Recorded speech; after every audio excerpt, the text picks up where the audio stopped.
I didn't move in for help. I moved in for love. But what I got was a lock on the bathroom door and a cold bowl of soup that came with a side of silence. My name is Helen Monroe. I'm 68 years old, and I lost my husband Robert last winter. Breast cancer doesn't just hit women, but life does.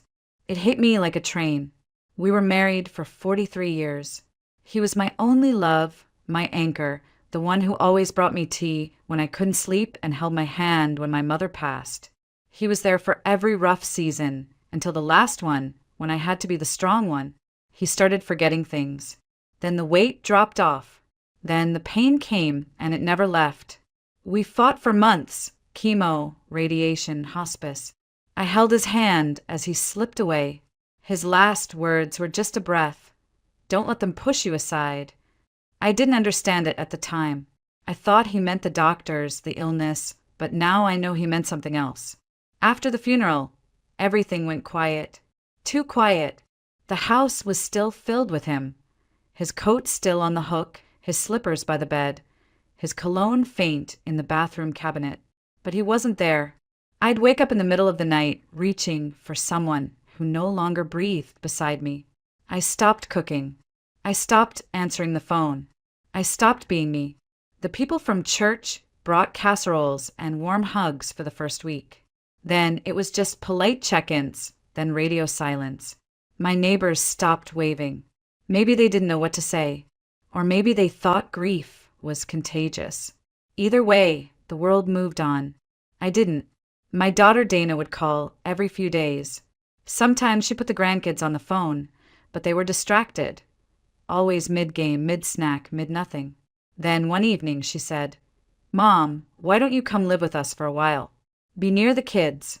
It might help you feel useful again." She didn't mean it cruelly. I think she thought she was helping.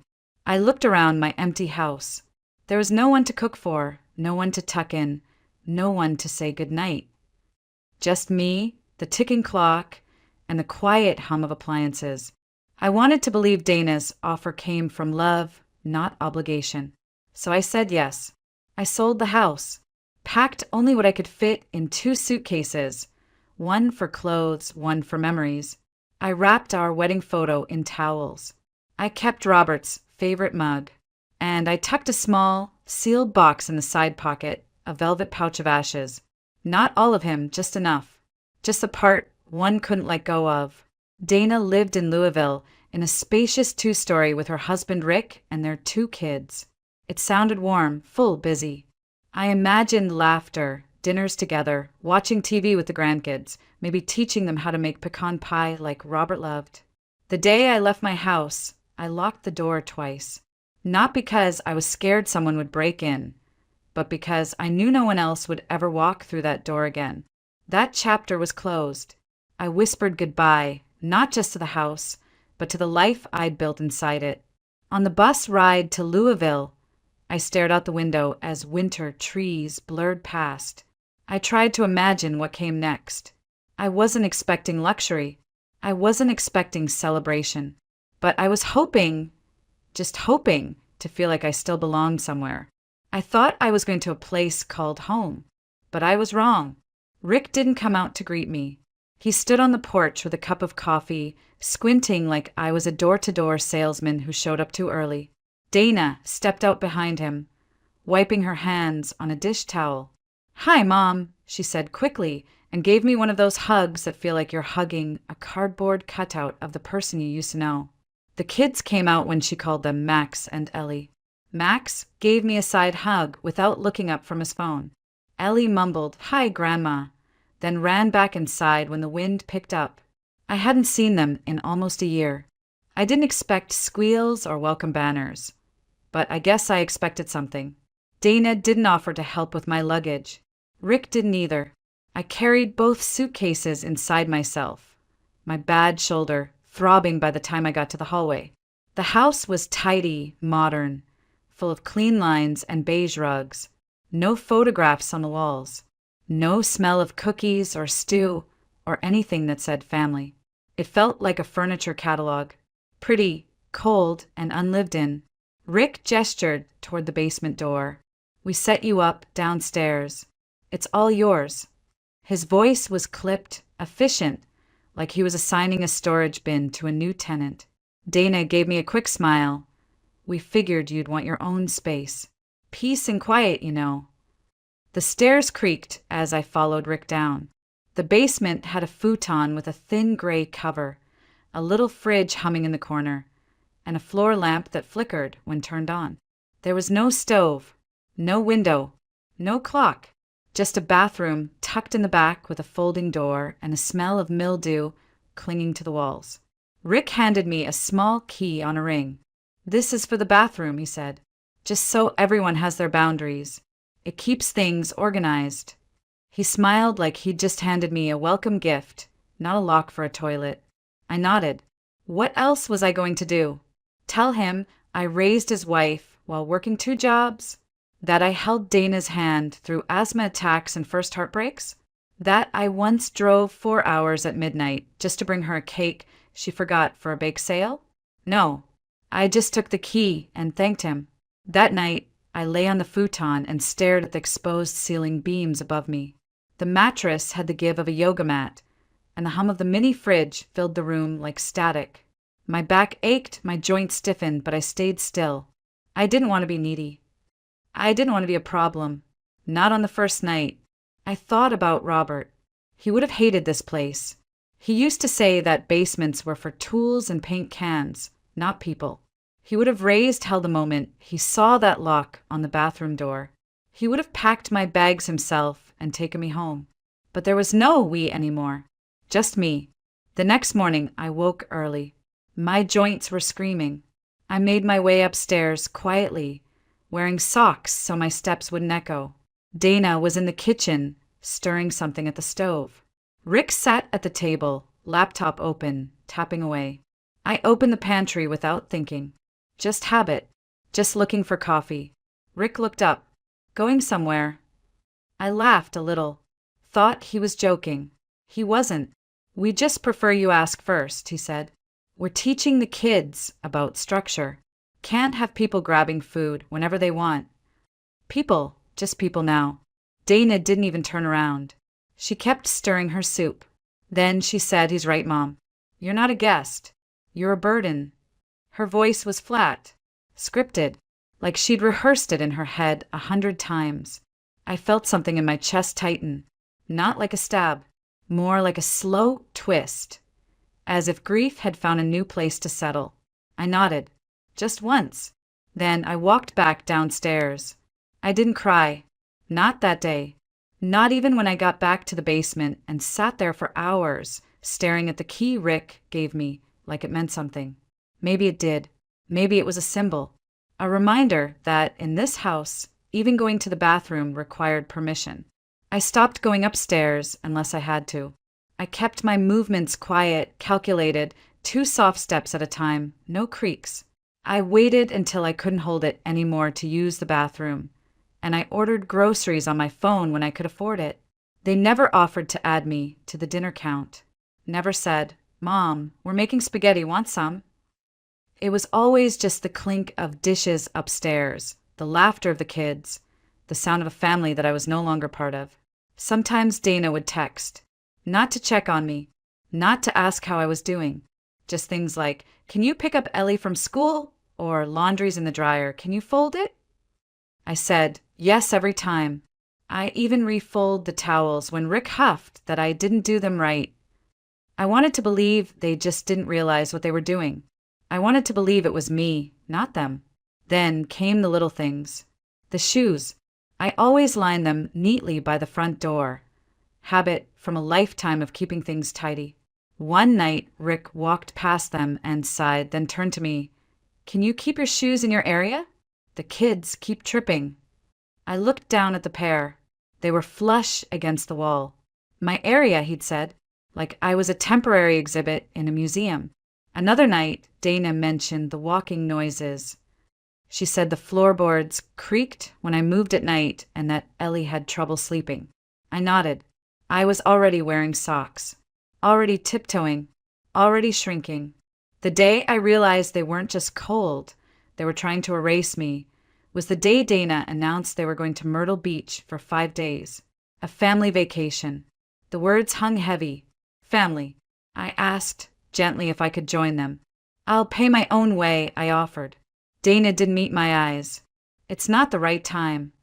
Rick said, we need some nuclear family bonding. Then he patted my shoulder like that made it okay. I tried not to show how much it hurt. I offered to house sit. Rick said, you'll be here anyway. Then he laughed like he'd made a joke. The morning they left, I watched them load the SUV. Dana gave the kids snacks. Rick checked the tires. I stood by the porch steps, unsure if I should wave. No one looked at me. Before they drove off, Rick came back inside. He walked down the stairs into my space and took the car keys off the wall hook. Just a safety thing, he said. Don't want you getting lost or anything. I asked, can I at least go to the store? He smiled, wide fake. We stocked your fridge. They hadn't. Once they left, I walked to the mini fridge and opened it. One old bottle of water. A half-used jar of mustard. That was it. I climbed the stairs to the pantry. Padlocked. Then I saw it. In the kitchen trash can. A whole rotisserie chicken. 2 full loaves of bread, still in the packaging. Thrown out. Untouched. Like a message. You don't get to eat what we eat. I didn't feel sad. Not anymore. Sad was soft. Sad was curled up in the basement, hoping someone remembered you existed. This was something else. Something harder, heavier. I sat at their kitchen table in the silence they left behind. And for the first time in a long time, I felt something rise in me. I had raised Dana better than this. I had stood in that very kitchen 25 years ago with a toddler on my hip, heating soup for her through the worst flu of her life. I had paid for her braces, her prom dress, her wedding. And now I was an afterthought. No, not even that. I was a burden. Not anymore. I didn't plan it. Not really. I didn't sit in that chair thinking of revenge. I just sat and stared at the trash can like it had insulted me personally. A whole chicken, 2 loaves of bread, thrown out before a trip. Not because they were spoiled, but because I might reach for them. I stood up slowly. My knees popped, same as always. But this time, they carried me differently. Not heavy with grief, not slow with age. Just steady, like they remembered what I had forgotten.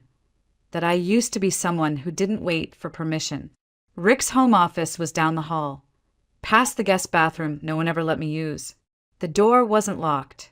He liked to brag about his little vault to anyone who'd listen. Biometric lock? Nah, he'd say. Old school combo. Can't hack steel. I remembered the numbers. I'd seen him punch them in once when I was bringing in the mail. 2007, Dana and Rick's wedding year. 11, his old college jersey. He was predictable like that. The safe clicked open without a fuss. Inside was a Glock in a locked case, untouched. 2 watches, a few envelopes of cash. I didn't touch anything but one bundle. $300 in 20s. I left the rest. I wasn't here to steal. I was here to reclaim something, even if I didn't know it yet. I took a scrap of paper from the printer tray and wrote slowly, carefully, in pen that didn't smudge. You took the keys. You locked the food. I'm not your hostage. I'm not your child. I'm not your burden. Then I folded it and placed it right on top of the empty space where the cash had been. I closed the safe, left the room, grabbed my bag from the basement, tucked Robert's ashes deeper into my coat pocket, and I walked out the door. I didn't slam it. I didn't leave it ajar for drama. I just pulled it shut. One clean sound.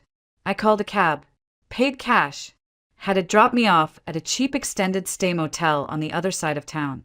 It smelled like old cigarettes and carpet glue, but I could breathe. I turned on the heat, took off my shoes, laid down on the stiff mattress and stared at the ceiling. Then I smiled. It was small. It didn't reach all the way, but it was real. That night, I ordered a burger, fries, and a cold beer. First hot meal in days. First meal I didn't have to feel guilty for eating. I slept for 9 hours straight. In the morning, I opened my laptop. The motel Wi-Fi was slow, but it worked. I opened my files, scrolled past the funeral photos, past the scanned insurance documents, until I found what I was looking for. Before Robert passed, he'd made me promise one thing.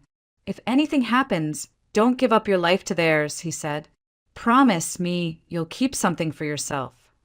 I thought he meant emotionally, but he meant something far more literal. There was $140,000 in a separate life insurance policy. Not the big one Dana knew about. This one was just in my name. Robert told me to keep it quiet. I don't trust Rick, he had whispered from his hospice bed. I see how he looks at you, like your luggage someone forgot to unload. He was right. I never touched that money until now. That morning I made 2 phone calls. One to a lawyer, one to a realtor. I wasn't going back to that basement. Not ever. I found the duplex by accident. The realtor had sent me a list of senior communities and retirement condos, but this one wasn't on it. It was older, tucked behind a diner and a laundromat in a working-class part of Louisville. The paint was chipped, the porch creaked, but when I stood there and looked up at the slanted roofline, something in me settled. It wasn't perfect, but it was mine. 2 small units, side by side. One for me, one to rent. I paid in cash. The realtor raised an eyebrow, but didn't ask questions. I signed the paperwork, picked up the keys, and moved in that same week. For the first time in months, I unpacked with care. I hung Robert's photo over the mantel. I placed his coffee mug by the sink. I folded the quilt his mother had made at the foot of my new bed. The air smelled of dust and possibility. I opened all the windows, even the stubborn ones. Let the sun in. Then I met Lisa. I'd gone to the local church pantry to drop off some canned goods. She was there, standing in line with 2 boys by her side, maybe 6 and 8, both quiet, eyes too old for their faces. Lisa had that look I knew too well. Tired, not just in her body, but in her bones. The kind of tired that comes from pretending you're okay for too long. She said thank you when I let her step ahead of me. Then we started talking. 5 minutes turned into coffee. Coffee turned into stories. Stories turned into tears. She was trying to get out of something bad. An ex who stalked. A landlord who threatened. She worked night shifts and still couldn't make rent. I just want a safe place for my boys, she whispered, wiping her face with a napkin. Just somewhere I don't have to look over my shoulder. I didn't hesitate. I have a unit next to mine, I said. You can have it. $1 a month until you get on your feet. She blinked at me like I'd spoken a different language. No one does that, she said. I do, I replied. And I don't want anything back, except maybe a promise that you'll lock your doors at night and let those boys be kids again. She cried then. Not quiet tears, not graceful ones. She sobbed into her hands while her oldest son reached over and held her arm like a grown man. They moved in 3 days later. They came with 1 small suitcase, a cracked laptop, and a cardboard box filled with canned peas and dented soup cans. I helped carry their things in, gave her Robert's old couch, bought a microwave off Craigslist, a used table, 2 bunk beds. When she saw the room set up, she covered her mouth with both hands and whispered, God must have sent you. I shook my head. No, I'm just a tired old woman with no one left. She looked at me through red eyes and said, You gave me someone to believe in again. That night I made spaghetti, real sauce, garlic bread. The boys helped me build a birdhouse out on the porch, while Lisa laughed for the first time in weeks. And for the first time in what felt like years. I wasn't lonely. I wasn't invisible. I wasn't a burden. I was home. I thought it was over. Or at least, I thought they'd moved on. No one called. No one showed up. Weeks passed. Lisa settled in. The boys started school nearby. I planted tomatoes, made jam, slept with the windows open. Then I saw the car. It was a Tuesday morning. I had just come back from the grocery store. Arms full of eggs, milk, bread, and there it was. parked 5 houses down, half hidden behind an overgrown bush. A gray SUV, same model Dana drove, same cracked bumper on the left. Tinted windows. I stood there, keys in hand, bags digging into my fingers. I didn't move, didn't blink, just stared at it. Then, like it had a mind of its own, the engine started. It pulled away slow, too slow, as if daring me to run after it. I didn't, but something inside me went cold. 2 days later, I found a letter in my mailbox. No return address, just a single photograph inside. A snapshot of me and Lisa's boys sitting on the porch. We were building a birdhouse, smiling.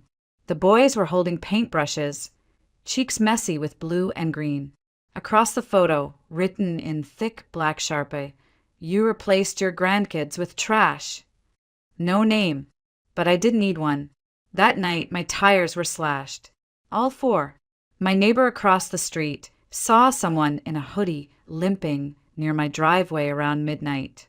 Rick had knee surgery last fall. He still walked with a slight drag on his left foot. I didn't call the police. Not yet. I wasn't afraid. I was angry. But anger without proof is just noise. I needed more than rage. I needed strategy. The next morning, I called my new lawyer. Not the one who'd helped with the real estate. This one was sharper, lean, dangerous, in the way good lawyers should be. I showed him everything, the photo, the tire report, the old voicemail Rick had left screaming about the money I stole. He listened, then leaned back in his chair and said, "You want them out of your life for good?" I nodded. "Then we start now." We rewrote my will, removed Dana and Rick from every document, power of attorney, health proxy, insurance, everything. We added a third-party trustee, locked it all down. Lisa wasn't just protected. She was named as the sole executor of my estate, and her boys were listed as contingent beneficiaries. That same week, I installed security cameras. Front porch, side gate, alleyway, even one facing the street. My lawyer helped me register everything legally. Every angle, every second. 3 days later, Dana showed up. She didn't knock. She walked straight into the yard, marched up to my porch, and started yelling, "Mom, we need to talk. Now." Lisa peeked out from her window and called me immediately. I stepped out, kept my distance. Her eyes were wild. No makeup. Hair mess. She held a folder in one hand. "This is a petition for guardianship," she said, thrusting it toward me. "You're clearly not well. You've cut off your family. You've given away money to strangers, and we're not going to let you destroy everything Dad left for us." I didn't say a word. I opened the folder slowly, right there on the porch. Real court documents. A lawyer's signature at the bottom. Statements saying I was mentally unstable. Claims that Lisa was preying on a grieving, vulnerable elderly woman. "Do you really believe that?" I asked. My voice didn't rise. It didn't tremble. "Or is this just about the money?" Dana didn't answer. She turned around, walked down the steps, slammed the car door like a teenager. I stood there, holding the papers, heart pounding in my chest. She was willing to say I'd lost my mind, just to take what wasn't hers. And that's when I knew this wasn't about grief. This wasn't about family. This was war. The next day, I handed the guardianship folder to my lawyer.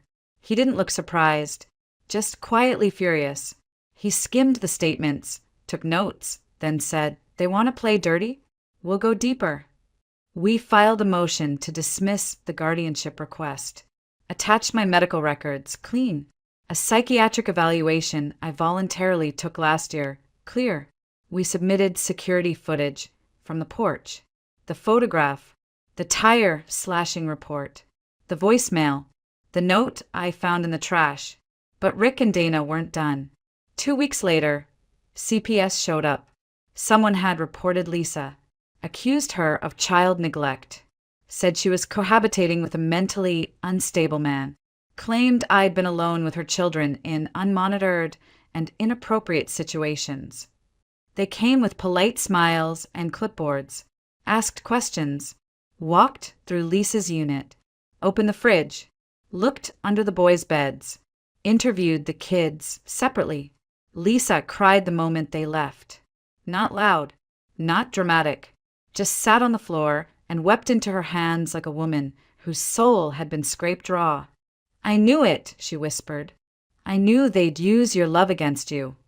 2 days later, the case was closed. No concerns, they said.